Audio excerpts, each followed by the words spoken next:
বাংলাদেশে আমরা এই কয়েকদিন ধরে দেখতে পাচ্ছি ডক্টর মিজানুর রহমান আজহারী উনি একটা ইঙ্গিত দিয়েছেন, আর কেউ কেউ তার কথাটা ধরে মাথার কল্লা পর্যন্ত 10 লাখ টাকা ঘোষণা দিয়ে দিয়েছে। আপনার এত টাকা যে একজন মানুষের মাথার দাম আপনি 10 লাখ ঘোষণা দিয়ে দিলেন, তাও আপনি একজন পীর। এটাকে পীর না শয়তান? দুদককে বলবো, যারা 10 লাখ টাকা মানুষের মাথা ঘোষণা দিতে পারে তার টাকা আছে কত আপনারা খোঁজ নিন। কথা বলেন না কেন? এই পীরগুলোকে আমরা মানুষকে 50,000, 5 লাখ, 10 লাখ টাকার কম্বল বিতরণ করতে দেখি না এই শীতে। তারা মানুষের মাথা চায় 10 লাখের বিনিময়ে। কি হয়েছে? সে একটা অসংলগ্ন কথা বলেছে। এই কারণে আপনি 2 ঘন্টা কথা বলেন তো আমি আপনার 50টা ভুল ধরবো। আমরা 1.5 ঘন্টা 2 ঘন্টা কথা বলে একটা স্লিপ অফ টান হলে সেইটা নিয়ে এই যে কেরামান কাতিবিন উনি একটা কি বলতেছে বলে ফেলেছে। আরে ভাই, আমাদের বয়সই কত? আমার বয়স এখন 33, মিজান ভাই আমার 5 বছরের বড় মাত্র। এ সব মিলে নাই তার 38-40 বছর হবে। এখনো তো নবুয়তের বয়সই আমরা পাইনি। কথা বলে না কেন? নবীকে আল্লাহ 40 বছরের আগে নবুয়ত দেয়নি। আমরা তো সে বয়সে এখন মানে পার হতে পারিনি। 2-1টা কথা এদিকে ওদিকে হলে আপনারা মাথা 10 লাখ টাকা। মাথা কি এত ফ্রি? বলেন। কেউ কেউ অলরেডি আবার বলেছে এরা ধর্ম ব্যবসায়ী। এই কথা যেই লোকটা জানিয়েছে মিজানুর রহমান আজহারীর নাম নিয়ে যে এটা ধর্ম ব্যবসায়ী, আপনার ঈমান চলে গেছে। কারণ মিজানুর রহমান আজহারীর নামের আগে একজন আলেম লেখা আছে, আল উলামা ওয়ারাসাতুল আম্বিয়া, আলেমরা নবীর ওয়ারিস। এই কথা বলেন না কেন? অনেক বড় দায়িত্ব তার মাথার উপরে। নবীজি জানিয়েছেন আনা খাবাল খাতামান নাবিয়্যিন লা নাবিয়্যা বাদি, আমি শেষ নবী, আমার পরে কোনো নবী নেই। এ কথার ভেতরে একটা ইঙ্গিত আছে, নবী শেষ, তারপরে নবী নেই। অথচ আদম নবী থেকে শুরু করে হযরত ঈসা নবী পর্যন্ত আমরা দেখেছি এক নবী শেষ হওয়ার পরে আর এক নবীর উপরে এ দায়িত্ব এসে পড়তো। উম্মতের দায়িত্ব ভার নবীরা নিত, কিন্তু এখন তো নবী নেই। যেহেতু ওনার ঘোষণা আমার পরে আর কোনো নবী নেই, আমি শেষ নবী, এই হিসাবে নবীজি জানিয়েছেন আল উলামা ওয়ারাসাতুল আম্বিয়া, আমি থাকবো না কিন্তু আলেম থাকবে, এরাই আমার ওয়ারিস, এরাই আমার স্থলাভিষিক্ত। নবীর উপরে কথা বললে যেমন আমল আখলাক আল্লাহ নষ্ট করে দেয়, আলেমদের বিরুদ্ধে আলেমদের উপরে কারো যদি কথা যায় তার পেছনের আল্লাহ সব নষ্ট করে দেবে। অহুম লা ইয়াশউরুন, কখন যে নষ্ট হয়ে যাবে আপনি টেরও পাবেন না। এই জন্যে সীমা লঙ্ঘন করা যাবে না। কথা এবং আচরণে আপনারা সাবধান থাকবেন। যারা এই সীমা লঙ্ঘনগুলো করছেন, কাদের ইঙ্গিতে করছেন আমরা কিন্তু জানি। মাঝে মাঝে দাদারা এসে আপনাদের কান পড়া দিয়ে যায়, আর আপনারা তখন উল্টা পাল্টা কথা বলতে থাকেন। কেউ না জানলে দেশের আলেমরা কিন্তু আগেই টের পায়। কারণ এরা তাহাজ্জুদের নামাজের সেজদায় আমার আল্লাহর সাথে কথা বলে। কথা বলেন না কেন? 3 নম্বরে আমি পেয়েছি সূরা কাহফের 28 নম্বর আয়াতে যে গাফেল হওয়া যাবে না যারা নেতা হবে। অথচ এই দেশে আমরা দেখি এই 54-53 বছরে যারা নেতৃত্ব দিয়েছে অধিকাংশগুলোই গাফেল। আল্লাহর এই কোরআন সম্পর্কে তারা গাফেল, মানবতা সম্পর্কে তারা গাফেল ছিল। 4 নাম্বারটাই বেশি সূরা নিসা, এইটা আমার মনে হয় না বলাই ভালো। না, এইটা বললে সমস্যা আছে। আমি শুধু আয়াত বলে দিচ্ছি, বাড়ি যে মিলান আমি বাংলাও বলবো না। সূরা নিসা 5 নাম্বার পারার 2 নাম্বার পৃষ্ঠার 11 নাম্বার লাইনের 34 নাম্বার আয়াত। আল্লাহ রাব্বুল আলামিন, বাংলা বলবো, আর রিজালু কাওয়ামুনা আলান নিসা, নেতা হবে পুরুষ, মহিলা নেতা হতে পারবে না। এটা একটু আস্তে বলেন, আমার ভয় করে। এই জন্য আমরা সামনে যারা নেতা হবে তারা যেন পুরুষ হয়। কথা বলেন ঠিক কিনা? নবীজি জানিয়েছেন লা ইউফলিহা কওমুন ওই জাতি কখনো সফল হতে পারে না যে জাতির নেতৃত্বে কোনো মহিলা বসে আছে। আমার এই হাদিসটা 100% বিশ্বাস হয়, আপনাদের না 98%? এই হাদিস 100% বিশ্বাস করেন কারা দেখি? লিল্লাহে তাকবীর। দেখেন তো হাত তোলেনি কে? আলহামদুলিল্লাহ। ঠিক আছে, বসেন বসেন বসেন, তাফসীর মাহফিলে বসেন।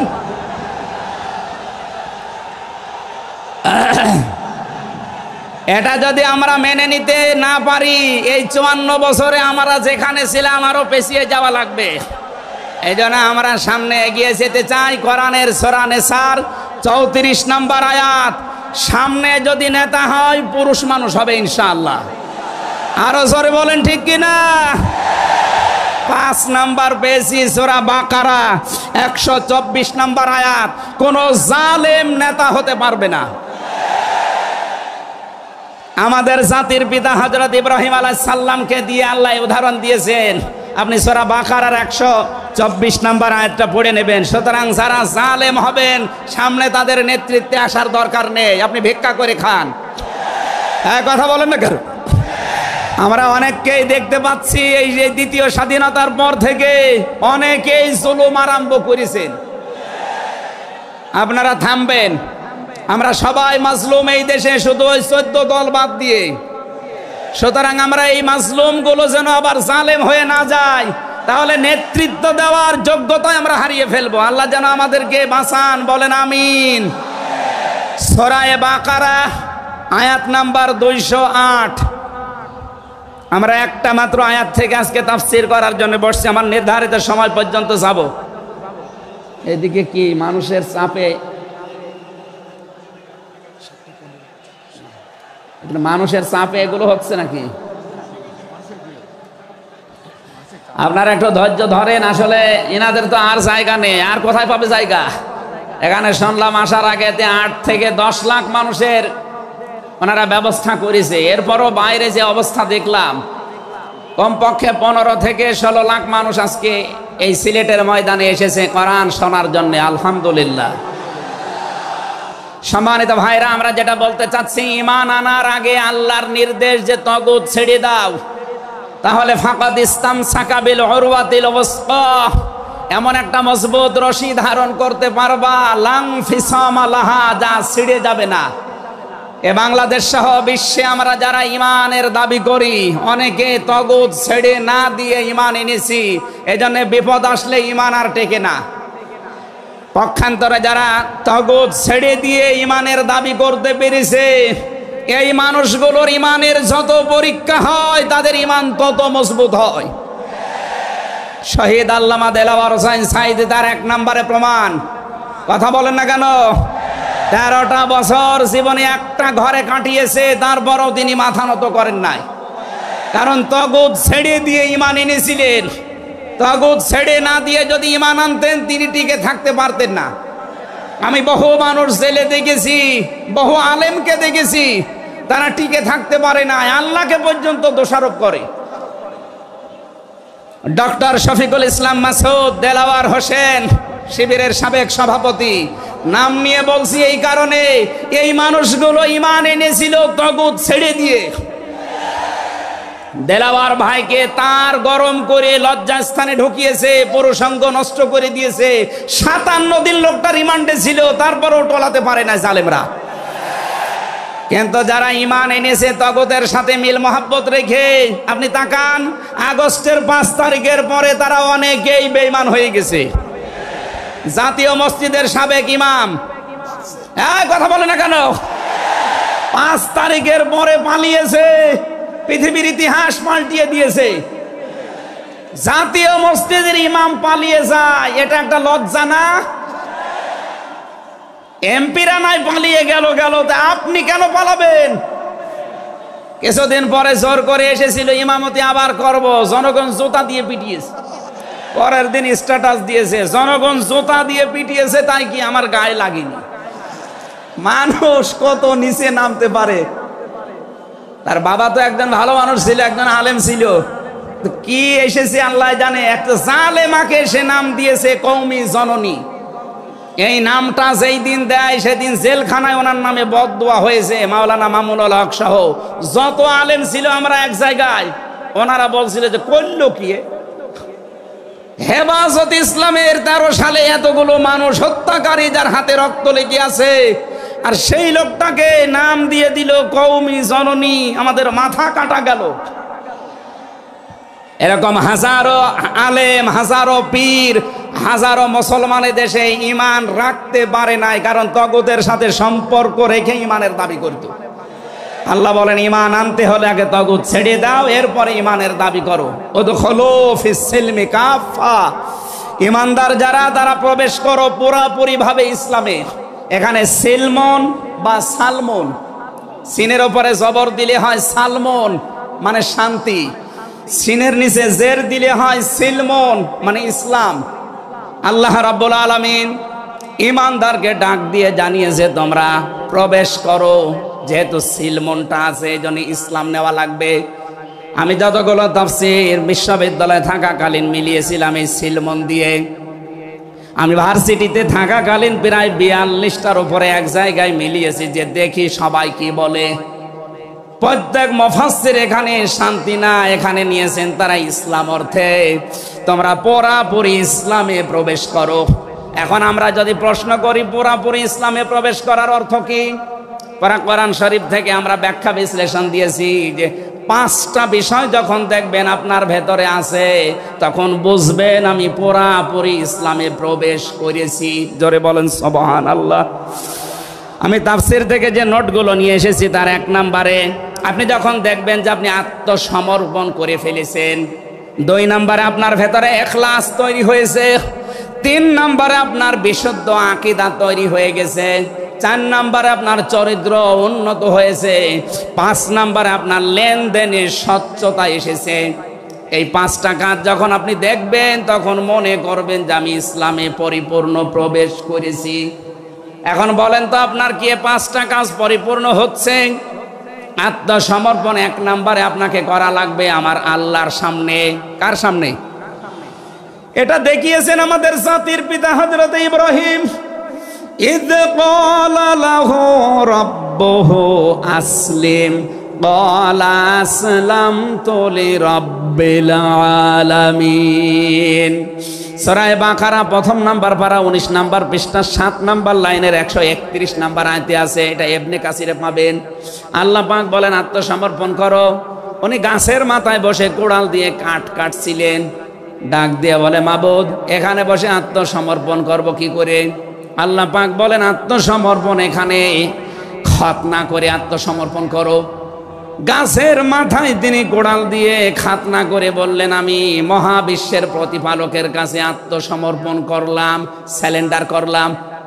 এতটুকু তিনি শেষ করেননি, তিনি ডাক দিয়েছিলেন ইন্তেকালের আগে তার সন্তানদেরকে, ওয়াসাা বিহা ইব্রাহিম বানিহি ওয়া ইয়াকুব ইয়া বানিয়া ইন্নাল্লাহা আসতাফা লাকুমুদ্দিন ফালা তামুতুন্না ইল্লা ওয়া আনতুম মুসলিমুন।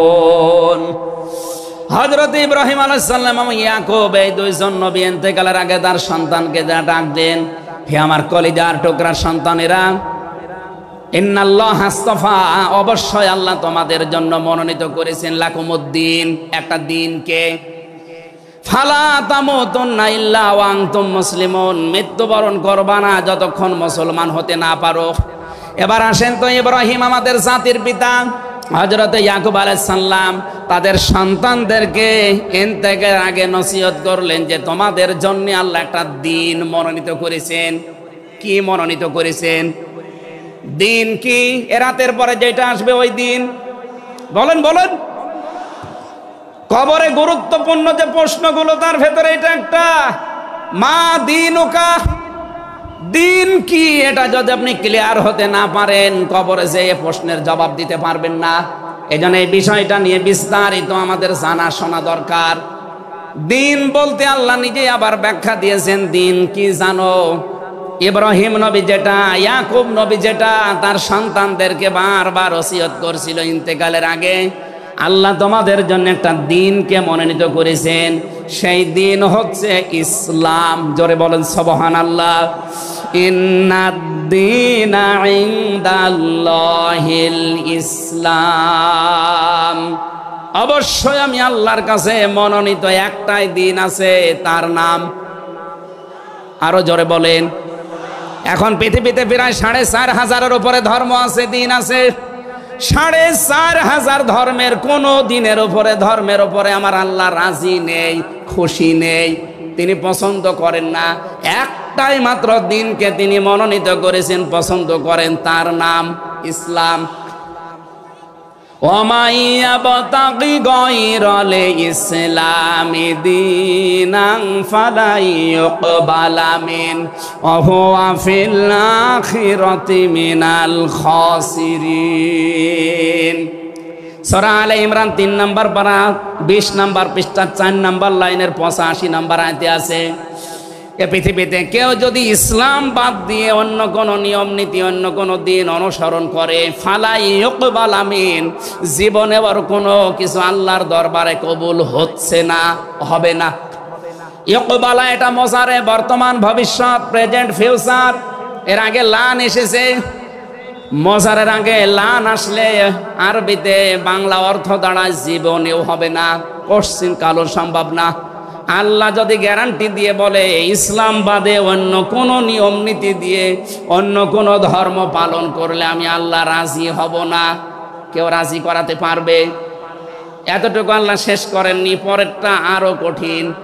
অহুয়া ফিল আখিরাতি মিনাল খাসিরিন। আল্লাহ পাক বলেন ওই লোকটা সবচাইতে বড় ক্ষতিগ্রস্ত হবে আখিরাতে। বলেন নাউজুবিল্লাহ। সিলেটবাসী আমাদের জীবন এদিকে ওদিকে করে হয়তো কেটে যাবে, কিন্তু মরণের পর আমরা যদি ক্ষতিগ্রস্ত হয়ে যাই, এই আসল জীবনে যদি আমাদের নষ্ট হয়ে যায়, তাহলে আমরা এই ভুল পথে থেকে আমাদের জীবনটা নষ্ট করব কোন কারণে? যত নিয়ম নীতি আছে আজকে থেকে সব মাইনাস করবেন, সব বাদ দিয়ে দেবেন। ইসলাম বাদ দিয়ে কোনো নিয়ম নীতি দিয়ে আল্লাহকে রাজি করানো যাবে? তাহলে ইসলাম বাদ দিয়ে বিয়ে শাদী হবে? বলেন বলেন।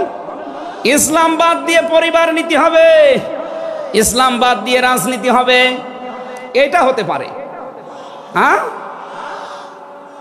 কিছু মানুষ এখন কথাই আরম্ভ করেছে যে উঠলে আপনি রাজনীতির কথা বলেন। আরে ভাই, রাজনীতি যদি কোরআনে না থাকতো আমি ওই আয়াতটাই পড়তাম না। এর ভেতরে নামাজের কথা মাত্র 82 জায়গায় আছে। কয় জায়গায়? বলেন বলেন। রোজা রাখা ফরজ মাত্র 1 জায়গায় আছে। হজ করা ফরজ মাত্র 1 জায়গায় আছে। আর রাজনীতি কোরআন দিয়ে করা লাগবে এটা 903 জায়গায় আছে। সুবহানাল্লাহ বলতে পারেন না? পুরা কোরআন শরীফ আমি যতটুকু পড়েছি আমার এতটুকু আয়ত্ত হয়েছে। নামাজের চাইতে, হজের চাইতে, যাকাতের চাইতে সব চাইতে বেশি আলোচনা দিয়েছেন আল্লাহ রাজনৈতিক বিষয়ে। তো সেইটা যদি আমি বলতে না পারে যে আমি কি রামায়ণ থেকে, গীতা থেকে আপনাদের আলোচনা শোনাবো? এজন্য সাফ কথা, দিন ইসলাম, ইসলাম বাদ দিয়ে অন্য কোনো নিয়ম নীতি মানা যাবে না। আমি সেদিন যশোরে এক কলেজের অধ্যাপককে, বিসিএস ক্যাডার উনি, ওনাকে বলেছিলাম আপনাকে জোর করি না স্যার, আপনি শুধু আমার ধর্মীয় গ্রন্থ এই কোরআনে কারিম একটু বুঝে বুঝে পড়েন। 3 মাস সময় দিলাম আপনাকে। 3 মাস পরে, যেহেতু জ্ঞানী মানুষ, 3 মাসের পরে দেখি মুসলমান হয়ে গেছে।